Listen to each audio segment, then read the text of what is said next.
All right, welcome to East Coast Brewing. It is brew night once again, and tonight we got something special going on. We're going to do cheap beer night. So what we're basically going to do is, I've been walking through my local grocery store, and I've seen that they have these beer kits there that are super cheap. I live in Midwest Canada, so normally a malt extract kit is going to run you anywhere from around $27 to $30 Canadian. But my local supermarket has, they have this Canadian Adventure Ale. I do apologize, the can is a little bit trashed here. It's because I've been soaking it in hot water to loosen up the malt extract. But they have these on for $13.99. And then they've got the, I think it's called Beer Makers. They've got a Pilsner and a Draft. So I thought, you know what? Let's see if we can brew one of these cheap kits and see if it actually turns out okay. So tonight we're actually going to go through the brewing process, and then I'm going to take you through the bottling process, and we're going to taste test this stuff and see if it actually, cheap beer is actually any good. When we're all said and done, we're actually going to be brewing this 5-gallon batch for just under $20 Canadian. So we'll see what happens. Canadian Adventure Ale, I don't know. It doesn't say much on the can other than what the ingredients are. They've got a few other flavors, the brand that makes this, but it's just it just says real ale. So we'll see what happens, you know. Why not? I checked online to see if I could find any reviews on this Canadian Adventure Ale, and I'd be honest with you, I didn't find anything. So tonight we're going to brew this up with this, and we're going to use 1 kilogram of dextrose corn sugar. Give her some good old Canadian alcohol boost, because everybody knows Canadians are piss tanks when it comes to their beer. So that's what we're going to do. So first thing you want to get done is pour yourself a beer. That was a little sticky for some reason here. Must have been from the other batch I just brewed earlier. So I don't have any homebrew right now, so I'm actually drinking a Great Western Classic. This is brewed right in the province of Saskatchewan, where I live in the Midwest Canada. This stuff is awesome, I'm not going to lie. I'm a big fan of homebrew, but if I have to buy something out of the can or out of the bottle, I'm stopping at Great Western to get my fill. So that's what we're working on today, and you have to have a beer when you brew beer, because it's bad luck if you don't. So we're going to get started here. Oh yeah. Gotta love brew night. Love brew night. Oh, perfect pour there.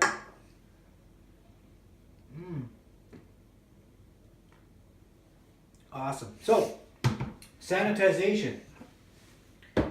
First thing you want to do, so important, you gotta sanitize all your equipment. I've gone ahead and done that already because the process of it is very boring. I don't need to show you guys that. I use Star San. Great stuff. No rinse, so it's awesome. So give yourself some of that, you'll be on your way. All right, so first thing we're going to do this a little bit differently. We got our water boiling. You want about 2.25 liters of water for this kit is what they are asking for. And we're going to actually take our corn sugar and we're going to actually pop this in the water that is boiling right now. Real slow like. Get that in there. Oh yeah. Get that all melted down. It melts down like crazy quick. Look at that. Isn't that crazy? And the next thing we're going to do is we're going to pour in our malt extract. So I'll get that open and we'll come pour that in right away here. Alright, we got the can open. Ready to rock and roll. Doesn't smell too bad. Smells okay.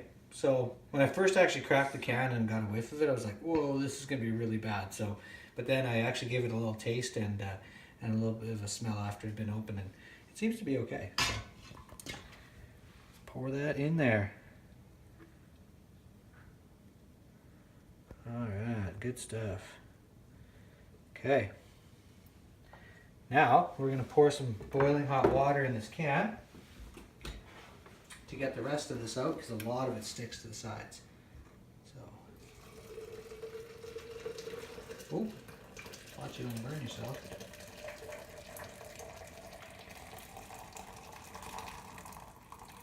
I'm a messy brewer, eh? All right. Important thing, when you're picking this up, use your oven mitts. Probably seen that in a couple of my other videos. Super important. We don't need the stuff spilled all over the place. It's too good to waste. And we don't need you guys out there burning yourselves. So, get rid of that guy. Alright, oven mitts. Oh wait. Gotta have a beer break on brew night.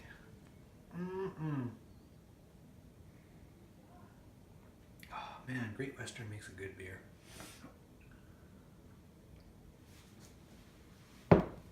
Oh, I should do a full review of all of their stuff.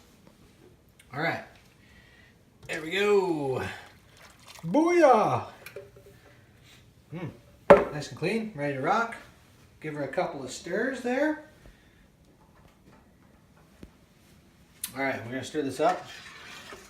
Get her nice. That's a good looking batch here. We got our dextrose corn sugar going.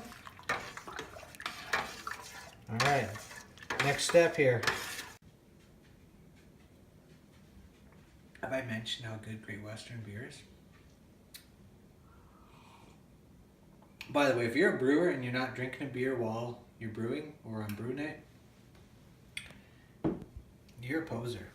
So make sure you're drinking a beer on brew night. Okay, we got our sanitized brewing bucket here ready to rock and roll. So we're going to pour this deliciousness into our brewing bucket, and then we're going to add water. Just add water. Now I wonder how hot this is. It's not too bad. All right, ready? Here we go. Yeehaw!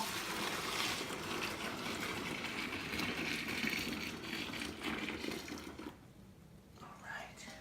Now we're going to fill it up to the 23 liter mark,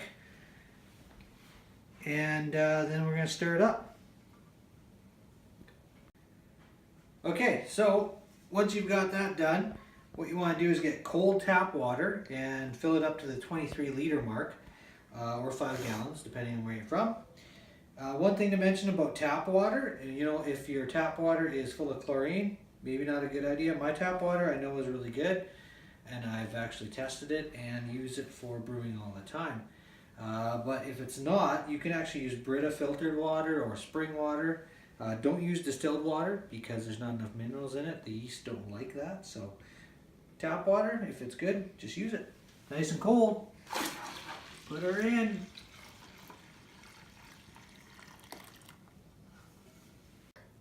Alright, so you stir it all up after you got your water in there. Give her a good stir. Now before you put your yeast in, you want to make sure it's at the right temperature so that the yeast are happy, because happy yeast make happy beer. I don't know what this cheap beer kit's going to turn out like. I'm really interested to see. I hope it's good. I hope it's good. You know, 14 under 20 bucks for 5 gallons of beer. Let's see. All right, let's take a temperature reading and see what happens.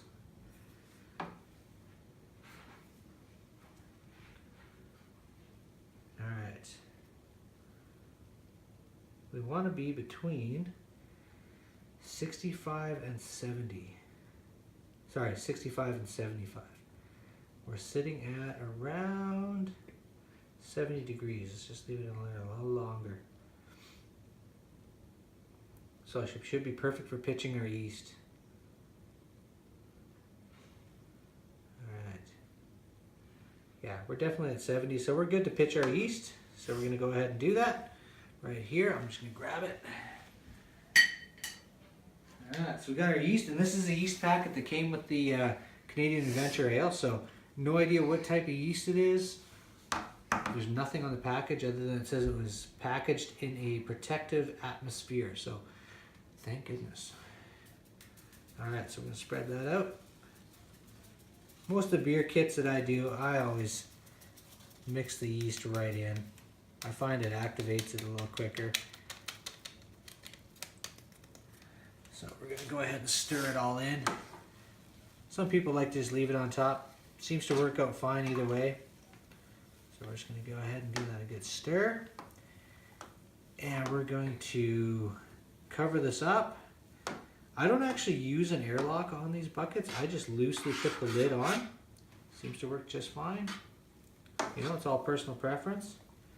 Now this kit doesn't call for a secondary fermentation process, but I'm going to do one just because when I do big batches, I usually do that anyway. So I'll show you guys to make sure the yeast is actually activated and is fermenting. Once it starts to ferment, I'll actually take a quick little video and show you guys. And then I'll show you about the racking process to the secondary fermentation process. And yeah, it'll be good. All right, so it's been a couple of days here. I just wanted to give you guys a little look at the fermenting process. Look at that, she's bubbling up real good. So that's what's going on. So that's the fermenting process. Hey, welcome back. It is bottling night. Okay, now I know previously in the video I mentioned I was going to do a secondary fermentation, but I lied. No, just kidding. Honestly, I wanted to do this cheap beer experiment closest to the instructions that came with the kit, and it didn't have a secondary fermentation in it, so we're just going to basically transfer it into our carboy, do a bulk priming, and then we're going to bottle it. So the kit said to bottle after roughly around 10 days. Definitely not the case, because after 10 days I checked it, it was still bubbling like crazy. So my basement's a little bit cooler though, so it could have been it was around 64 to 68, so it probably took a little bit longer to ferment that way. So anyway, so it's been 21 days, and so what we're going to do today is we're going to transfer it into our carboy, like I said, and then we're going to bottle it from there. Now, first thing we got to do is, obviously we sanitized all of our equipment, so that's good. I'm not going to go through that process with you. And then we've got to do our priming. Hold on a second. Cheers. So when you're priming, basically you take a little bit of priming sugar, which is dextrose corn sugar, and you can put it into each bottle before you fill them. Or you can do bulk priming. So bulk priming is where you mix up your corn sugar and then you put it into your entire batch. We're going to do a bulk prime tonight. Both ways work just fine. I've done both. They're great. But what I'm going to do is I'm going to do the bulk priming. So we're going to mix up, what I've already done is I've boiled some water and I've mixed about a cup of dextrose corn sugar into it, and then we're going to put it into our carboy when we actually transfer our beer. So let's get started with that right away. Alright, so we got our priming sugar ready to go. We're going to put it into our carboy, and then we're going to transfer the beer in there. Very carefully. It's pretty hot. Probably should have let it cool a little bit, but that's alright. Alright. Now that's done, we're going to transfer our beer. Alright, so we got everything ready to go here. We got our auto siphon and into our carboy. So what we're going to do is we're going to siphon it in there. It's going to mix with the priming sugar as it's going in there, and it'll distribute the priming sugar evenly throughout the beer. And it's going to leave behind any of the sediment in the bucket here, so we'll have a little bit. We'll have a cleaner brew. So we're going to let that fill up, and once it's ready to fill, then we're going to start filling our bottles. Dad? Beer. Beer's good. Anyways, one thing that's cool about the cheap beer experiment that we're doing here is the fact that it's going to be under 20 bucks for 23 liters of beer. So that roughly works out to about just over 30 cents a beer. I was at my well, first of all, I'm from Canada, where we pretty much have the highest prices for beer in all the world. But even worse, the province I live in has the highest prices in the country. So get this, for a decent beer at the local liquor store is roughly around $45 to $50 once the government puts its tax on it. For 24 beer, 50 bucks. That's crazy. So that's why this is actually pretty cool. If this actually turns out and actually is a decent tasting beer, it'll be under, well, just over 30 cents a beer. So anyways, so we're gonna have a beer and we're gonna get bottling here. So we've transferred it into our carboy, we've got it primed up, it's ready to go. I've got my handy dandy bottling wand. These are pretty cool to have instead of the clips, because basically when you lift it out of your bottle, it stops actually pouring and then you can move it into the next bottle.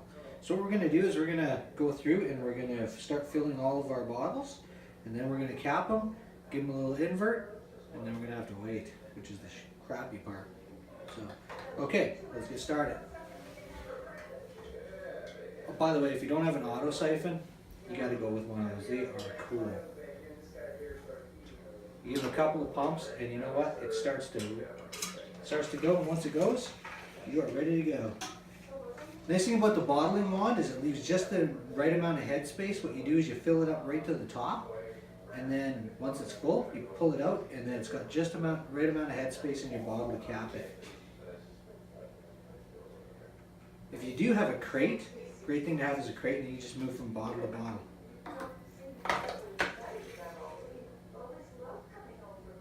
I have a pretty cheap auto siphon, so sometimes it doesn't stop, so that's why I actually also do this, because then I can move from bottle to bottle really quickly. Oh, it stopped that time. There we go. Also, it's really cool because it gives a little bit of aeration, which is okay for the yeast.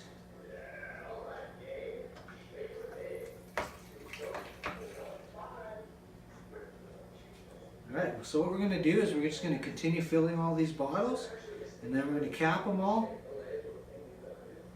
and we'll be right back. Alright, I apologize for the TV sound in the background. We got some family members doing some TV time in the background. No big deal. But anyways, we are done bottling all of our bottles. They're ready to go. So we're just going to wait for them to condition, carbonate. I'm thinking probably 2 weeks of carbonation at room temperature, and then we'll probably cold condition them for 1 or 2 weeks. Maybe I'll test one and we'll see, but I'll be back to do a taste test with you. But speaking of taste tests, I did actually save a little bit of it. Now, I don't know if that's going to focus or not, but if you look a little bit like that, not a bad color. I mean, obviously it's cloudy because it hasn't settled down, but let's give it a taste. It smells like an ale. It doesn't actually, I thought, you know, because it said real ale, that it was going to be like a traditional ale, but it doesn't seem to have the color of a traditional ale. So is it going to be more like a Pilsner? Is it going to be more like a pale ale? I don't know.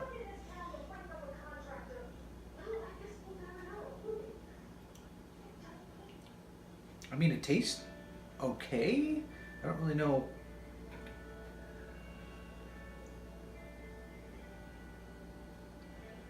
You can taste a little bit of hoppy in there, but malty, hoppy. I don't know. I think we're gonna have to wait for it to settle down and condition. But I mean, obviously, it honestly doesn't taste that bad. I mean, the finished product's gonna give us the real deal. So we'll be back shortly for you guys. It's gonna be, you know, a few weeks, if not, could be up to 6 weeks. Who knows? But for you guys, it's only gonna be a few seconds. So thanks for watching, and we'll be back. Okay, we're back. It has been 4 weeks. So we let it condition for 3 weeks, and then we cold conditioned this beer for another week. And now it's time to try it. I'm excited to see if this cheap beer actually worked out.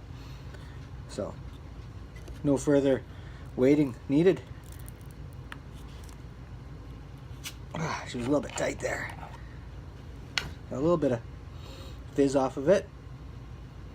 Might have to sit a little bit longer to get carbonated, but let's see what happens. Let's take it for a spin and see what happens. Well, it's got some decent carbonation in it.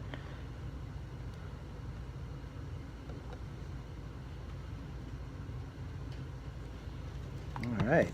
Wow. Nice color we got here. Perfectly clear though. Nice and clear. There's no cloudiness to it. Lots of carbonation, as you can see. Almost 0 to no head, but that's okay. We just used the dextrose corn sugar. If you want to get a little bit more head, we probably should have used some dry malt extract or multidextrin. So that's okay. It's all about making the cheap beer and seeing if it works.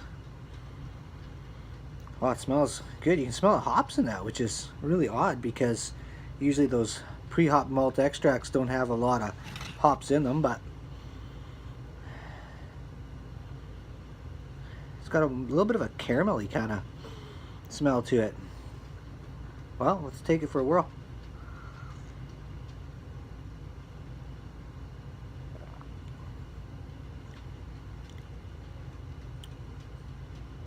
That's not bad.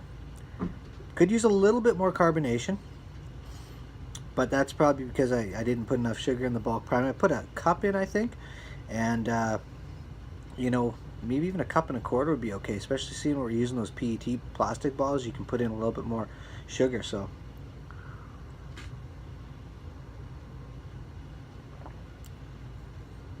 that's got a really good taste to it though. It's got a little bit of a bitter after finish. It's not too sweet.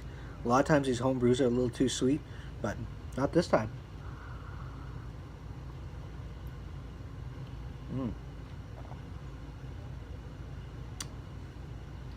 Definitely a success.